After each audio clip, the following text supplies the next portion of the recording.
Okay, so England-Wales and Six Nations at Twickenham. Now it's finished 16 points to 14 to England, but they had to come from behind to do it. They were 14-5 down at half-time.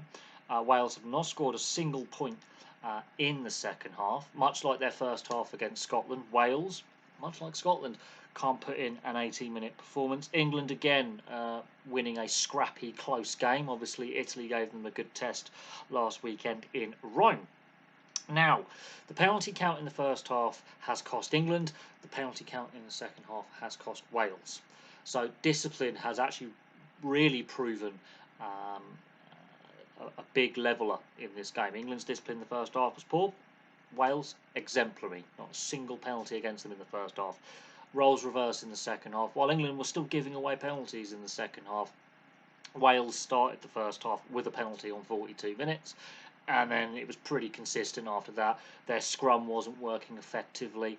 It was a bit of a scrappy game by both sides. There was also periods where ball in hand for lengthy spells. Wales had several spells of multi-phase play in both first and second half, and England had a spell in the second half where they had also had some multi-phase play. There's been 3 yellow cards in this game, so let's break it down. So the first 10 or so minutes, it is all England. They've penned Wales in their 22. Wales have only had 5% of the ball in England's half, so it's all been played in the Welsh half. England are not getting any points. They're winning the territory games. They're winning that arm wrestle, but they're not scoring any points. They're not coming out of the Welsh half with even a penalty or a drop goal, which is, I think, a problem. That is an issue when you have that much possession and that much territory against an opposition to not score any points in a 10-15 minute spell. That is warning signs for later on. Yes, this England side is a team in transition, much like this Welsh side. There's a lot of new faces in and around things. There's a lot of player turnover, but that is got to be a concern going forward. Now, Ollie Chessum's yellow card. I mean, look, yes, I don't think he's gone in there to hit the guy high. I don't know how much lower he can get. The player he tackles is already in the process of going to ground because he's also being tackled. He's committed to the challenge. He has made a wrap, but his shoulder has pinged the Welsh player in the head. Now, I think a penalty would have just sufficed there because of the height, his height. But the referee's explanation, he wasn't low enough. He had to make an effort to get lower. I don't know how much lower Ollie Chesham can get. He's quite a tall second rower. He'll be on his knees basically trying to make that tackle if he was to get any lower. He has dropped his height. This is where I do have some concerns with World Rugby being overly reactionary.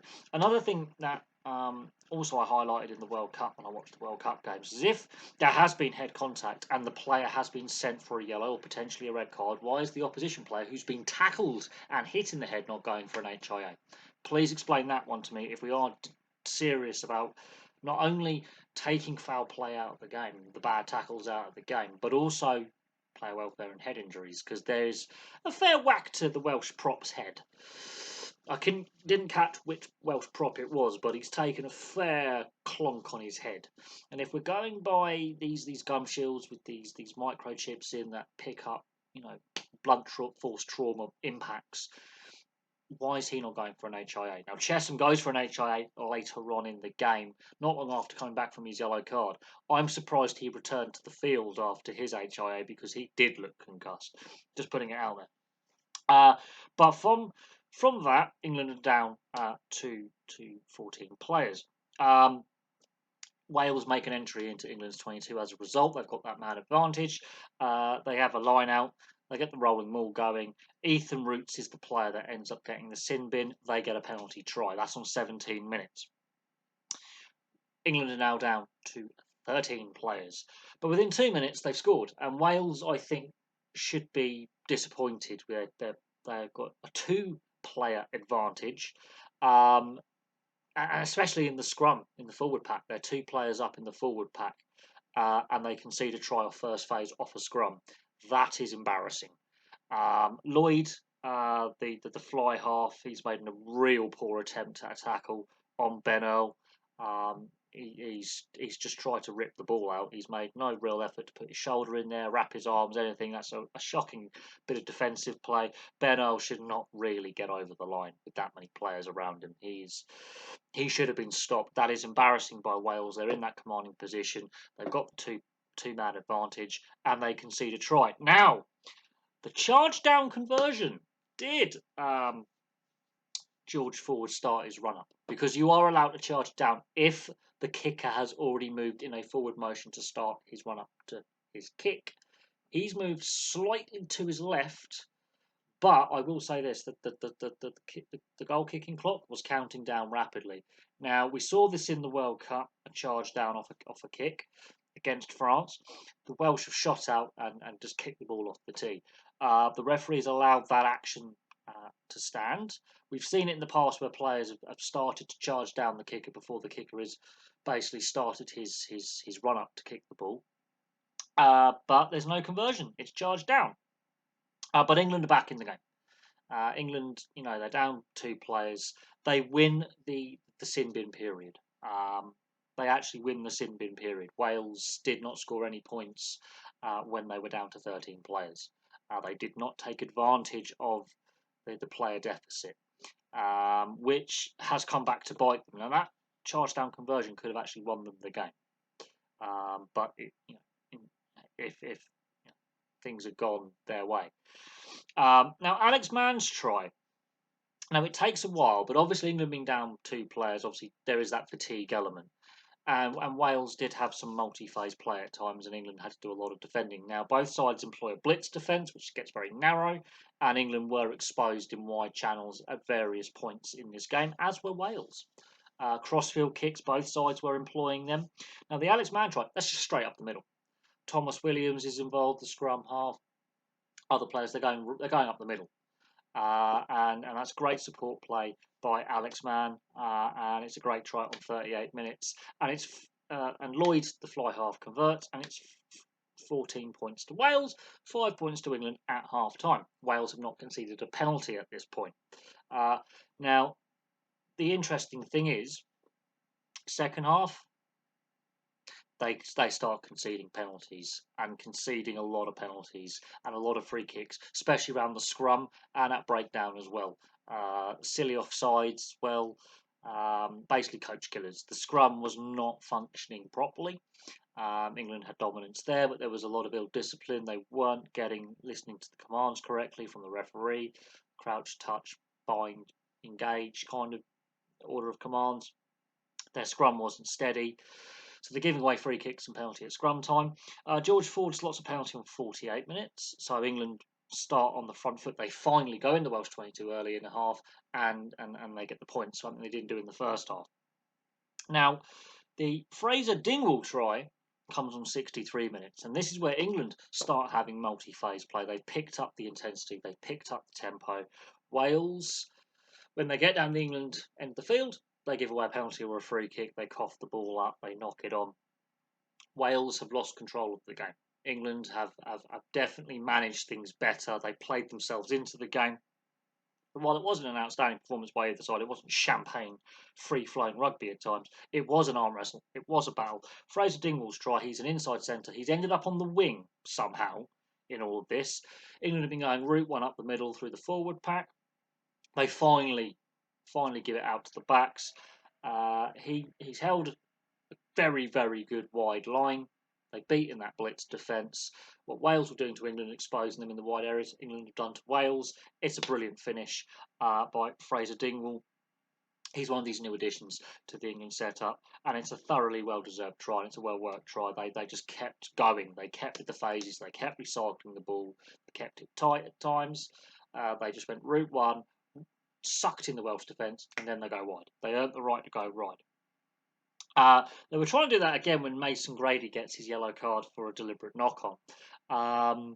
There was questions, should that have been a red? No, it's not a red for me. There are too many players in cover. Yes, there would have been a 2-on-1 potential in the wide area, but there's still a player behind covering at fullback. And so Wales are down to 14 players for the last 10 minutes. and that has proven crucial because George Ford slots the winning penalty. Much like in the case of Scotland, France, Wales comfortable at half time, contrived to lose control of the game in the second half, and their game management goes out the window.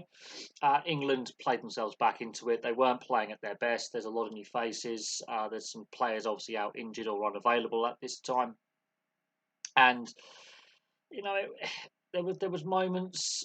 The first half they just didn't look 100 fully clued in. But as the second half wore on, they had played themselves into the game and the momentum was going their way. There were moments where Wales were stifling it a little bit, but England basically took control of the game.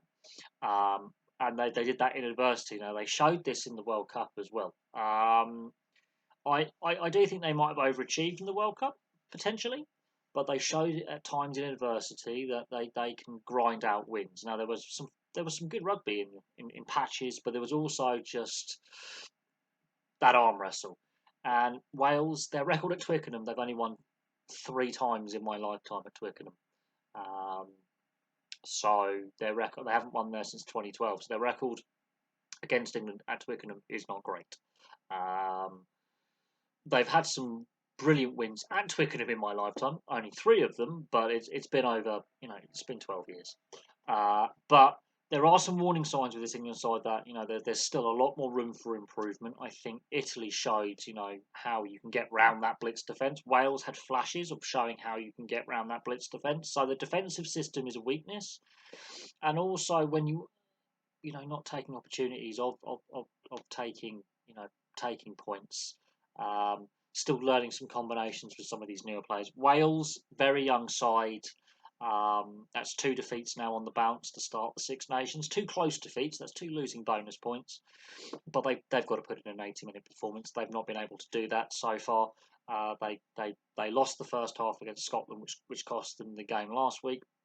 And they allowed the game to slip from a commanding position in the second half against England, where England won the arm wrestle, won the physicality, and had a little bit more game smarts and a bit more experience, especially in the scrum area. Their finishing front row, their 2 props had 8 caps between them. So there is the depth is being exposed here. There's been a lot of player turnover, and that is an issue. But it was an interesting game to watch. I wouldn't say it's the best game of rugby I've ever seen. It was engrossing. There was clearly a bit of tension there. You can see the rivalry between the 2 nations. Neither side was willing to back down. These are 2 sides in transition. I still think Ireland are a step above. France, okay, there isn't that red card against Ireland. I think they're still a step above, although they've not been great so far in the 2 games. Italy have massively improved. So this is a very, very open Six Nations. Scotland obviously showed in that first half against Wales last week what they can do, but in the game earlier today showed what, that Jekyll and Hyde inconsistency that I've been bashing on about for many, many years, that people say, oh, no, they're not that bad. Yeah. So while it wasn't the best game today, it was interesting to look at. There are some areas of concern for both sides, and we move on. So it's Ireland, Italy tomorrow in Dublin. That's going to be a fun game. Italy have no fear. They're going to be willing to throw the ball around and go wide and be expansive and run the ball a lot. Ireland, they are a well-oiled machine with a pretty good system in place, even though Johnny Sexton has now moved on. They beat a pretty solid French side last week. So there we go. Anyway, thank you very much for watching. Place your thoughts on the game in the comment section below. Should Mason Grady's yellow been a red? Was Ollie Chesham should he have had a red? Should it have been a yellow? Should it have been a penalty? And Ethan Roots, was he just the unfortunate player that gets sin bin? Those sin binnings, they've had an impact on the game as well. But for me, for now, thank you very much for watching, and I will have some more content for you very, very soon.